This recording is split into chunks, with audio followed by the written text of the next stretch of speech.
اللہ اکبر۔ اب علماء نے لکھا ہے کہ اس نے پوری قوم کو حکم دیا، سبھی لوگ لکڑیاں لے کے آئے، بہت بڑی آگ جلائی گئی، اس کے شعلے آسمانوں سے باتیں کرنے لگے۔ اس نے ایک مجنیت بنوائی، مجنیت میں ابراہیم علیہ السلام کو بٹھایا، بٹھا کے دور سے پھینکا۔ ادھر اللہ کے خلیل اللہ کے حکم پر مالک کی رضا کے لیے آگ میں جا رہے ہوتے ہیں، ادھر مالک کی آواز آتی ہے، قلنا یا نار کونی بردا وسلاما علی ابراہیم، اے آگ سن لے، یہ میرا جان جا رہا ہے، اس کے لیے گلزار بن جا، اس کے لیے گلزار بن جا، نہ ٹھنڈی بننا ہے اور نہ ہی تیرے اندر گردش رہے، جس بات پہ میرا خلیل راضی ہو اور پھر آسان وہاں پہ اپنا جو وقت ہے گزار سکے، اس انداز میں گلزار بن جا۔ اب ابراہیم علیہ السلام آگ سے صحیح سلامت نکل آتے ہیں، اللہ کا حکم ہوتا ہے کہ آپ شام کی طرف ہجرت کر لیں۔ ابراہیم علیہ السلام ہجرت کر جاتے ہیں۔ پھر کیا ہوتا ہے کہ ابراہیم علیہ السلام اپنی بیوی سارہ کو، حضرت سارہ رضی اللہ تعالی عنہا، ان کو اپنے ساتھ لیتے ہیں، مصر کا سفر کرتے ہیں۔ وہاں کا جو بادشاہ ہے اس نے ابراہیم علیہ السلام کی بڑی خاطر تواضع کی اور پھر ایک لونڈی عطا کی، نوکرانی عطا کی کہ یہ آپ کی بیوی جو سارہ ہے رضی اللہ تعالی عنہا، ان کی خدمت کریں گے۔ جب واپسی ہوتی ہے مصر سے فلسطین کی طرف تو وہ خادمہ جن کا نام ہاجرہ ہے، بعد میں حضرت سارہ رضی اللہ تعالی عنہا کے کہنے پہ ابراہیم علیہ السلام کے ساتھ ان کا نکاح کیا گیا، اور حضرت سارہ رضی اللہ تعالی عنہا کے بطن سے اسحاق علیہ السلام کی جلوہ گری ہوتی ہے، اور حضرت ہاجرہ رضی اللہ تعالی عنہا آپ کے وجود مسعود سے حضرت اسماعیل علیہ السلام کی جلوہ گری ہوتی ہے۔ اللہ اکبر۔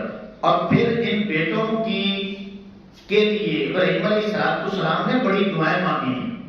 اس سے پتہ چلتا ہے کہ اولاد کے لیے اللہ کی بارگاہ میں دعائیں مانگنی چاہیے، اولاد کے لیے دعائیں کرنی چاہیے۔ اللہ کے نبیوں نے جب دعائیں مانگی ہے تو ہمیں بھی دعائیں مانگنی چاہیے۔ بہرحال اللہ رب العزت کی طرف سے بشارت مل جاتی ہے کہ آپ کو پاکیزہ بیٹا عطا کرنا ہے۔ اب اسماعیل علیہ السلام کی ولادت ہوتی ہے تو ابھی بالکل نومولود ہی ہوتے ہیں کہ اللہ کا حکم آ جاتا ہے کہ اسے وادی غیر ذی زر، جو سورہ ابراہیم میں آیت نمبر 37 میں اللہ نے پوری ڈیٹیل کے ساتھ اس کو بیان کیا ہے کہ وہاں پہ چھوڑ گیا ہے جو آج مکہ شریف ہے، وادی غیر ذی زر، بالکل بیابان والی تھی، سمجھ لیں جنگل نما، جو یہ ایریا تھا جنگل نما تھا۔ اللہ کے حکم سے ابراہیم علیہ السلام حضرت ہاجرہ کو اور اپنے نومولود بیٹے اسماعیل علیہ السلام کو وہیں پہ چھوڑ کے پھر اپنے وطن واپس آ جاتے ہیں۔ کچھ سال گزرتے ہیں، وہاں پہ آپ نے دعائیں بھی مانگی، وہ اللہ نے ساری قبول بھی کی، قافلے آئے، وہاں پہ آبادی بڑھنا شروع ہو گئی، اللہ نے وہیں پہ سارا رزق بھی عطا فرمایا۔ بہرحال آپ کی وطن واپسی ہوتی ہے، اور جب وطن واپسی ہوتی ہے اس وقت اللہ کی طرف سے ابراہیم علیہ السلام بار بار ایک خواب دیکھتے ہیں کہ میں اپنے بیٹے کو ذبح کر رہا ہوں۔ اب ابراہیم علیہ السلام واپس پھر مکہ شریف کی طرف آتے ہیں، فلسطین سے اتنا لمبا سفر اللہ کے حکم کی خاطر کہ میں مالک کے حکم کی تعمیل کر سکوں، پھر مکہ شریف آتے ہیں اور اس کا اظہار اپنی بیوی سے، اپنے بیٹے سے کرتے ہیں، اور اس کا ذکر بھی پھر قرآن مجید میں موجود ہے۔ سورہ صافات میں 105 نمبر آیہ کریمہ اللہ فرماتا ہے فَلَمَّا بَلَغَ مَعَهُ السَّعْيَ قَالَ يَا بُنَيَّ انی ارا فی المنام انی اذبحک فانظر ماذا ترى، کہ جب اسماعیل علیہ السلام نوجوانی کی عمر تک پہنچ چکے، یعنی بالغ ہو چکے، تو پھر ابراہیم علیہ السلام نے جو خواب دیکھا اس کا اظہار کیا، تو آگے سے اسماعیل علیہ السلام نے کیا کہا، یا ابت افعل ما تؤمر ستجدنی انشاءاللہ من الصابرین، کہ اے ابا جان جو بھی اللہ کی طرف سے حکم ملا ہے وہ کر گزریے، آپ مجھے صابرین میں سے پائیں گے۔ سبحان اللہ۔ اب ابراہیم علیہ السلام کیا کرتے ہیں، دیر نہیں لگاتے، آپ چھری لیتے ہیں، چھری لیتے ہیں، اپنے بیٹے کو لیتے ہیں، میدان میں آتے ہیں، اللہ کا خلیل اللہ کی خاطر اپنا پیارا بیٹا بھی قربان کرنے کے لیے میدان میں آ چکے ہیں۔ شیطان 3 جگہ پہ رکاوٹ بنتا ہے، جو آج حاجی جا کے وہیں پہ کنکریاں مارتے ہیں شیطان کو، یہ وہی مقام ہے کہ ابراہیم علیہ السلام اپنے بیٹے کو لے کر کے جب ذبح کرنے کا ارادہ کرتے ہیں تو شیطان بار بار رکاوٹ کرنے کی کوشش کرتا ہے۔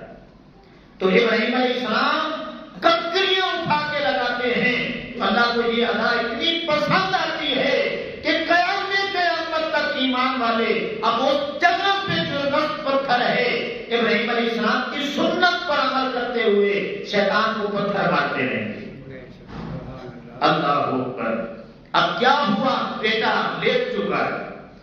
اب کچھ مفسرین کرام نے لکھا ہے کہ ابراہیم علیہ السلام نے اوپر پٹی باندھی تھی، کچھ علماء نے لکھا ہے کہ نہیں باندھی تھی۔ اس کی وجہ کیا ہے؟ اس کی وجہ یہ ہے کہ جو علماء لکھتے ہیں نا کہ پٹی نہیں بندھی تھی، وہ یہ بتانا چاہتے ہیں کہ ابراہیم علیہ السلام کا حوصلہ کتنا ہے، ٹھیک ہے۔ اور جو لکھتے ہیں کہ پٹی اوپر آنکھوں کے انہوں نے باندھی تھی، وہ یہ بتانا چاہتے تھے کہ ابراہیم علیہ السلام نے اللہ کے حکم میں تاخیر نہ ہو جائے، ممکن ہے آخری وقت بیٹے کا دیدار کر کے کہیں کوئی کمزوری نہ آ جائے، تو پٹی باندھ لی تھی تاکہ میں اپنے بیٹے کو ذبح کر کے اپنے والد کی رضا حاصل کروں۔ اللہ اکبر۔ امام الانبیاء صلی اللہ علیہ وسلم کے غلاموں، اللہ کے حکم پر ابراہیم علیہ السلام اپنے بیٹے کی گردن پہ چھری چلاتے ہیں، ادھر سے مالک کی آواز آتی ہے، اے جبریل جا، آج میرا خلیل کوئی اپنی قربانی تو پہلے دے چکا کہ میری خاطر آگ میں چھلانگ لگا دی، اپنی بیوی کی قربانی بھی دے چکا کہ وادی غیر ذی زر میں عورت ہو کے کئی سال اس نے گزارے، اب اپنے بیٹے کی قربانی دینے کے لیے بھی میدان میں آ چکا ہے، اے جبریل جا اور جنت سے تنبا لے کے جا، چھری چلنے سے پہلے اسماعیل کو نکال لینا ہے، نیچے جو ہے وہ تنبا رکھ دینا ہے تاکہ اسماعیل علیہ السلام بچ جائیں اور تنبا جو ہے وہ ذبح ہو۔ اب کیا ہوتا ہے، ابراہیم علیہ السلام چھری چلاتے ہیں، چھری چلتی ہے، ابراہیم علیہ السلام خوش ہیں کہ میں نے اپنی قربانی اپنے مالک کی بارگاہ میں پیش کر دی۔ اب کیا ہوا، دیکھا بیٹا پیچھے کھڑا ہے اور تنبا ذبح ہو۔ اللہ اکبر۔ تو امام الانبیاء صلی اللہ علیہ وسلم کے غلاموں، اللہ کو یہ ادا اتنی پسند آئی کہ قیامت تک ایمان والے لوگ اب ابراہیم علیہ السلام کی یہ سنت پر عمل کرنے کے لیے وہ اپنے جانوروں کی جو مالی قربانی ہے وہ کرتے رہے۔ اللہ اکبر۔ یہ صرف ابراہیم علیہ السلام کی سنت نہیں ہے بلکہ آقا کریم علیہ السلام کی بھی سنت ہے۔ اب اس واقعہ کے فوراً بعد اللہ رب العزت نے تعمیر کعبہ کا حکم دیا۔ اب یہ بڑا لمبا واقعہ ہے، جب تعمیر کعبہ ہو جاتی ہے تو فوراً حکم ملتا ہے کہ اے ابراہیم علیہ السلام اب پوری دنیا کو آواز لگاؤ کہ میرے گھر کا طواف کریں۔ ابراہیم علیہ السلام عرضی پیش کرتے ہیں، مالک میں انسان ہوں، میری آواز کتنی جائے گی؟ اللہ نے فرمایا کہ اے میرے خلیل اللہ علیہ السلام، آواز لگانا آپ کا کام ہے، جو ماں کی پشتوں میں ہوں گے، بدن میں ہوں گے، عالم ارواح میں ہوں گے، ان تک آواز پہنچانا مجھ مالک کا کام ہے۔ اس کا ذکر بھی سورہ حج میں موجود ہے۔ اللہ اکبر۔ تو امام الانبیاء صلی اللہ تعالی علیہ وسلم کے غلاموں، یہ میں نے چند قربانیوں کا ذکر کیا کہ جس انداز میں بھی اللہ رب العزت نے اپنے پیارے خلیل اللہ علیہ السلام کو آزمایا ہے، تو اللہ کے خلیل نے وہی کر دکھایا۔